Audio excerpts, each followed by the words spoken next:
नमस्कार दोस्तों, जैसा कि आप सभी को पता है कि नवरात्र का त्यौहार चल रहा है, तो आज मैं उसी टॉपिक पर बात करने वाला हूँ। तो ये टॉपिक है नवरात्र क्यों मनाया जाता है।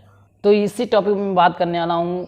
और मैं बता दूँ, अगर जब भी हम नवरात्र की बात करते हैं तो हमारा जो दिमाग है सिर्फ एक ही जगह आकर रुक जाता है, वो होता है पूजा पाठ। मेरे दिमाग में यही सब चलता रहता है, पूजा और पाठ। ठीक है, ये नहीं कि हम ही लोग के और कुछ ही लोग करते हैं। दोस्तों, ये सदियों से चला आ रहा है, नवरात्रि का त्यौहार मनाते चले आ रहे हैं सभी लोग। और यही नहीं कि हम सब लोग मनाते हैं, देश के अलग अलग हिस्सों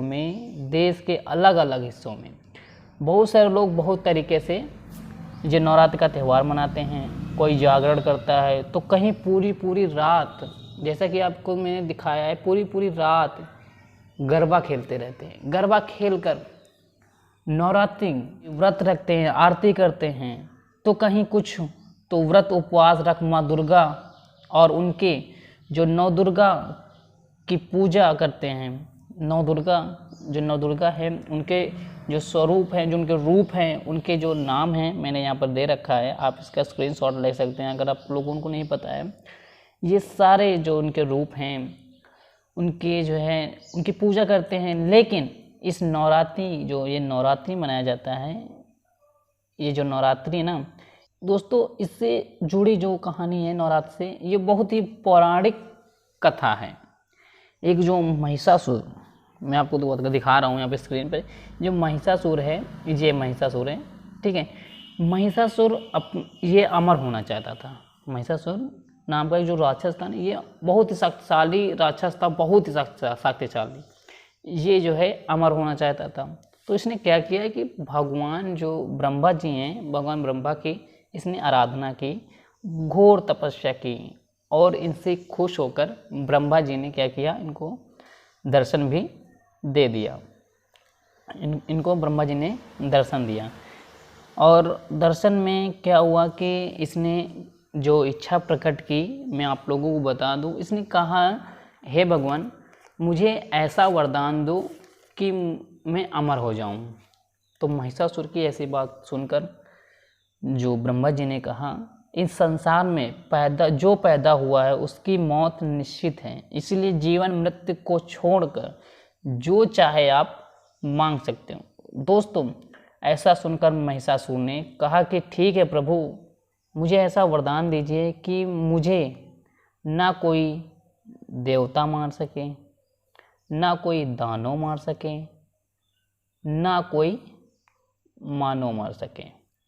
अगर मैं मरूं, इसने ये भी कहा, अगर मैं मरूं तो किसी स्त्री के हाथों मरूं।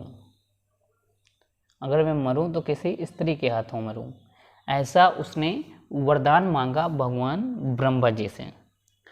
तो ऐसा जब उसने वरदान मांगा तो ब्रह्मा जी उन्हें तथास्तु कहकर वहाँ से चले गए। ठीक है, जब इनको ये वरदान मिल गया, तब ये इतना शक्तिशाली था कि इसने क्या किया, ये सभी देवताओं जो दानव थे ना, उसका इस राजा हो गया, सभी पर अधिकार अपना कर लिया, और ये राक्षसों का राजा हो गया। अचानक इसने क्या किया, उसके दौरान फिर देवताओं पर इसने आक्रमण कर दिया, जो हमारे देवी देवताओं पर उसने आक्रमण कर दिया। और फिर जब देवताओं पर आक्रमण कर दिया, देवता बहुत घबरा गए। तो देवता बहुत घबरा गए। ऐसा नहीं कि देवता घबरा गए, लेकिन देवता भी जो थे वो एकजुट होकर महिषासुर का सामना किया, जिसमें भगवान शिव और विष्णु जी भी शामिल थे। लेकिन महिषासुर के हाथों से सभी को पराजय का सामना करना पड़ा, और जो पराजय करना पड़ा, फिर देवलोक पर महिषासुर का राज हो गया। दोस्तों, महिषासुर से रक्षा करने के लिए सभी देवताओं ने विष्णु जी के साथ आदि शक्ति की, जो विष्णु जी ने ये महिषासुर से रक्षा करने के लिए उन्होंने क्या किया कि जो है आप भगवान विष्णु जी के साथ मिलकर आदि शक्ति की आराधना की। उनमें उन सभी के शरीरों से एक दिव्य रोशनी निकली, जिसमें एक बेहद ही खूबसूरत अप्सरा के रूप में हमारी जो देवी माँ है, देवी माँ दुर्गा, फिर दुर्गा का रूप धारण कर लिया।